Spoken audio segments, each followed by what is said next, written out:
Hello दोस्तों, नमस्कार। उन्मुक्त स्टडी सेंटर में आप सभी का स्वागत है। आज हम लोग बाल मनोविज्ञान एवं शिक्षण विधि प्रैक्टिस नंबर 24 सॉल्व करेंगे, जो आपके आगामी परीक्षा यूपी टेट, सी टेट, अन्य राज्यों के टेट के लिए उपयोगी है। यदि आप हमारे चैनल पर नए हैं तो हमारे चैनल को शेयर सब्सक्राइब जरूर करिए। आइए हम देखते हैं आज का पहला प्रश्न। आज का हमारा पहला प्रश्न है, औसत बुद्धि वाले बालकों की बुद्धि लब्धि के बीच होगी, तो इसका सही उत्तर हो जाएगा 90 से 109 के बीच जिसकी बुद्धि लब्धि होगी उसे औसत बुद्धि वाले बालकों की श्रेणी में रखा जाएगा।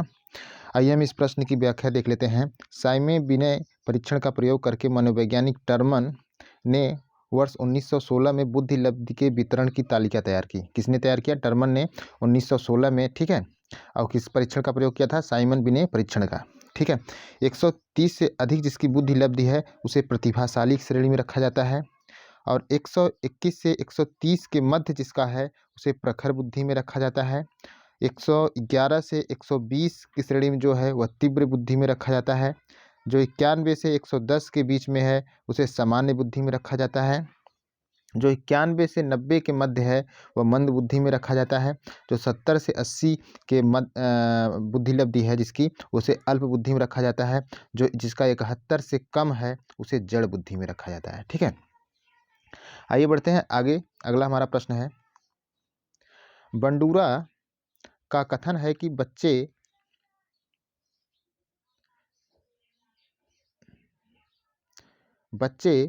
प्रतिक्रियाएं प्रतिमानीकरण द्वारा सीखते हैं, जिसको भी कहते हैं, तो इसको क्या कहते हैं? इसको निरीक्षणात्मक अधिगम कहते हैं, ठीक है। बंडूरा कथन है कि बच्चे प्रतिक्रियाएं प्रतिमानीकरण द्वारा सीखते हैं, जिसको निरीक्षणात्मक अधिगम कहते हैं। आइए इस प्रश्न की व्याख्या देख लेते हैं। अल्बर्ट बंडूरा के द्वारा अधिगम के क्षेत्र में सामाजिक अधिगम सिद्धांत का प्रतिपादन किया, ठीक है। अल्बर्ट बंडूरा ने अधिगम के क्षेत्र में सामाजिक अधिगम सिद्धांत का प्रतिपादन किया। इसके अनुसार बच्चे प्रतिक्रियाएं प्रतिमानीकरण द्वारा सीखते हैं, जिसे निरीक्षणात्मक अधिगम भी कहा जाता है, जिसमें बच्चे अपने से बड़ों के व्यवहार का निरीक्षण करके उसी तरह व्यवहार को प्रदर्शित करते हैं, ठीक है। निरीक्षणात्मक अधिगम इसे कहते हैं। अगला हमारा प्रश्न है, स्पीयरमैन 1904 के अनुसार तर्क करने की क्षमता और समस्या समाधान करने की क्षमता कहलाती है। स्पीयरमैन के अनुसार तर्क करने की क्षमता और समस्या समाधान करने की क्षमता क्या कहलाती है? तो इसका सही उत्तर हो जाएगा जी कारक। जी कारक कहलाती है। इस प्रश्न की हम व्याख्या देख लेते हैं। ब्रिटेन के मनोवैज्ञानिक है स्पीयरमैन ने बुद्धि के द्विकारक सिद्धांत का प्रतिपादन किया। बुद्धि के द्विकारक सिद्धांत का प्रतिपादन किसने किया? स्पीयरमैन ने। ये स्पीयरमैन कहाँ के हैं? ये ब्रिटेन के हैं, ठीक है। इस सिद्धांत के अनुसार बुद्धि संरचना दो कारकों से मिलकर बनती है। जो बुद्धि की संरचना है वह दो कारकों से मिलकर बनती है। एक होता है सामान्य योग्यता कारक, जिसे हम जी फैक्टर कहते हैं। क्या कहते हैं? सामान्य योग्यता कारक, जिसे जी फैक्टर कहते हैं। विशिष्ट योग्यता कारक, जिसे यस फैक्टर कहते हैं, ठीक है। तो जी कारक एक जन्मजात प्रतिभा कारक के रूप में जाना जाता है, और प्रत्येक व्यक्ति में इसकी मानसिक क्षमता भिन्न भिन्न प्रकार की होती है। इसलिए प्रत्येक व्यक्ति में प्रत्येक मानसिक कार्य करने की क्षमता भी निश्चित होती है। अतः जी कारक के कारण ही तर्क करने की क्षमता और समस्या समाधान करने की क्षमता का निर्धारण होता है। आगे बढ़ते हैं। अगला हमारा प्रश्न है, पढ़ते समय सामान्य कक्षा में अध्यापक का सर्वाधिक ध्यान किस मनोवैज्ञानिक तथ्य पर होना चाहिए? पढ़ाते समय सामान्य कक्षा में अध्यापक का सर्वाधिक ध्यान किस मनोवैज्ञानिक तथ्य पर होना चाहिए? तो इसका सही उत्तर हो जाएगा सी, वैयक्तिक विभिन्नता पर, ठीक है। जब अध्यापक पढ़ा रहा है तो उसे वैयक्तिक विभिन्नता के मनोवैज्ञानिक तथ्य पर ज़्यादा ध्यान देना चाहिए। आइए इस प्रश्न की व्याख्या देख लेते हैं।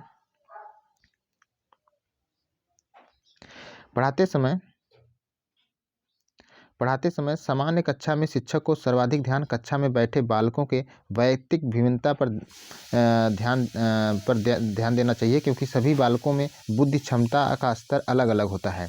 साथ ही उनकी वातावरणीय स्थिति भिन्न होती है, जिसके कारण बालकों में अधिगम क्षमता में भिन्नता पाई जाती है। अतः अध्यापक को इसका विशेष ध्यान रखना चाहिए कि ताकि बच्चे के अधिगम क्षमता के अनुसार अधिगम कार्य किया जा सके, सभी बालकों का सामान्य रूप से विकास हो सके।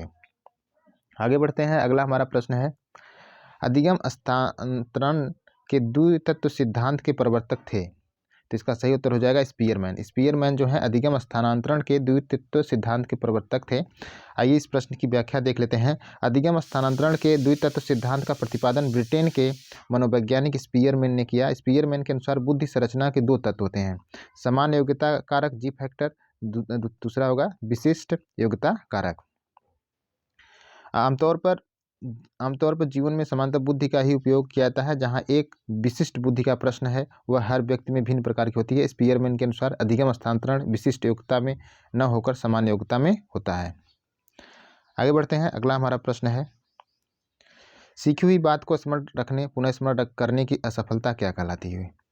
विस्मृति। ठीक है, सीखी हुई बात को स्मरण रखने या पुनः स्मरण करने की असफलता कहलाती है विस्मृति।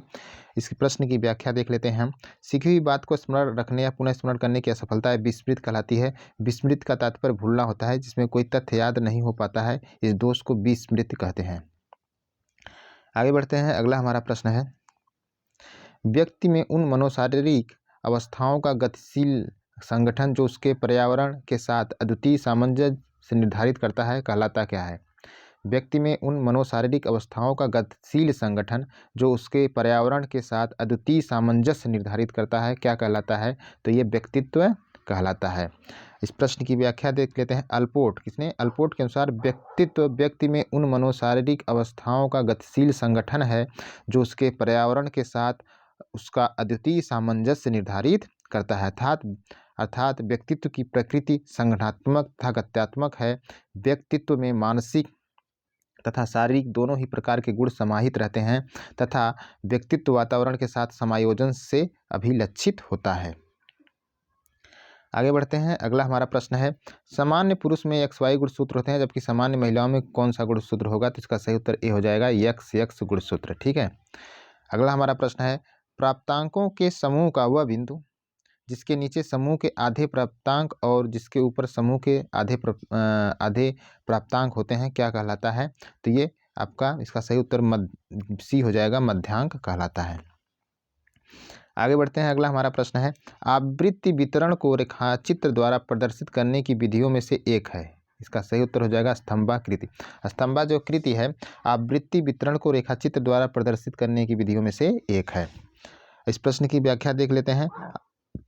आवृत्ति वितरण को रेखाचित्र द्वारा प्रदर्शित करने की कई विधियां होती हैं, जैसे पाई चार्ट, स्तंभाकृति, वेन आरेख आदि। आगे बढ़ते हैं। अगला हमारा प्रश्न है, पियाजे के संज्ञानात्मक विकास सिद्धांत में अमूर्त तर्क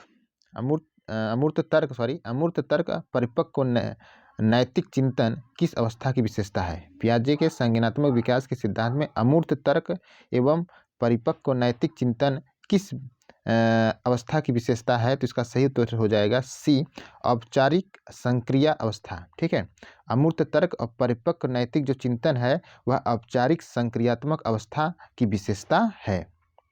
आइए हम इस प्रश्न की व्याख्या देख लेते हैं, बहुत ही महत्वपूर्ण प्रश्न है। पियाजे के संज्ञानात्मक विकास की 4 अवस्थाएं, कितनी अवस्थाएं हैं? 4। पहला, संवेदनात्मक गामक अवस्था जो जन्म से 2 वर्ष तक होती है। दूसरा, पूर्व संक्रियात्मक अवस्था जो 2 से 7 वर्ष होती है। तीसरा, मूर्त संक्रियात्मक अवस्था जो 7 से 11 वर्ष होती है। तीसरा, औपचारिक संक्रियात्मक अवस्था जो 11 से 14 वर्ष होती है। चतुर्थ अवस्था में बालक में चिंतन में पूर्ण क्रमबद्धता आ जाती है। अमूर्त तर्क एवं परिपक्व नैतिक चिंतन का विकास हो जाता है। अगला हमारा प्रश्न है, जन्मजात व्यक्तिक गुणों का योगफल है। किसके व्यक्तिक गुणों का योगफल है? इसका सही उत्तर हो जाएगा वंशानुक्रम। वंशानुक्रम जो है जन्मजात व्यक्तिक गुणों का योगफल है। आइए हम इस प्रश्न की व्याख्या देख लेते हैं। आनुवंशिकता का विकास शारीरिक एवं मानसिक गुणों के संचरण से होता है जो माता पिता से बच्चों में जीन्स के माध्यम से प्रवेश करता है। इसी के द्वारा वंशानुक्रम का निर्धारण भी होता है। इसलिए कहा जाता है कि वंशानुक्रम जन्मजात व्यक्तिक गुणों का योगफल है। BN झा के अनुसार वंशानुक्रम व्यक्ति की जन्मजात विशेषताओं का पूर्ण योग है। आगे बढ़ते हैं। अगला हमारा प्रश्न है, मनोवैज्ञानिकों के अनुसार निम्नलिखित में से किस विधि द्वारा मूल प्रवृत्तियों में से परिवर्तन लाया जा सकता है? तो इसका सही उत्तर हो जाएगा मार्गांतरीकरण। मार्गांतरीकरण जो है वह विधि द्वारा मूल प्रवृत्तियों में परिवर्तन लाया जा सकता है। मार्गांतरीकरण अर्थात पुनः निर्देशन के द्वारा मूल प्रवृत्तियों में परिवर्तन लाया जा सकता है। मार्गांतरीकरण का अर्थ है कि मूल प्रवृत्तियों की क्रियाशीलता को अच्छे कार्य या दिशा की ओर मोड़ना। अगला हमारा प्रश्न है, प्रत्यय का बनते रहना एक प्रक्रिया है, तो इसका संचयी प्रक्रिया है। ठीक है, इसका सही उत्तर डी होगा। प्रत्ययों का बनते रहना एक संचयी प्रक्रिया है। आइए इस प्रश्न की व्याख्या देख लेते हैं। प्रत्यय के बनते रहना एक संचयी प्रक्रिया है जिसके अंतर्गत अलग अलग तथ्यों का संग्रह करके प्रत्ययों का निर्माण किया जाता है। संचयी का तात्पर्य है इकट्ठा या संग्रह करना होता है। आगे बढ़ते हैं। अगला हमारा प्रश्न है, निम्नलिखित में कौन सा भूलने का कारण नहीं है? तो इसका सही उत्तर हो जाएगा शिक्षक की योग्यता जो है वह भूलने का कारण नहीं है। मानसिक द्वंद्व पुनरावृत्ति का अभाव सीखने की मात्रा जो है भूलने का कारण है, लेकिन शिक्षक की योग्यता भूलने का कारण नहीं है। इस प्रश्न की व्याख्या देख लेते हैं। अधिगम प्रक्रिया के अंतर्गत बालकों में भूलने की प्रवृत्ति उनमें उत्पन्न मानसिक या शारीरिक दोष के कारण होती है। जिसके अलावा मानसिक द्वंद्व पुनरावृत्ति का अभाव सीखने की मात्रा भी भूलने के प्रमुख कारण है, किंतु बालकों में भूलने के कारणों में किसी भी प्रकार से शिक्षक की योग्यता का योगदान नहीं होता है। दोस्तों आज का ये हमारा प्रैक्टिस सेट था, कैसा था आप कमेंट करके ज़रूर बताइएगा और हमारे चैनल को सब्सक्राइब और लाइक ज़रूर करिए। Thank you.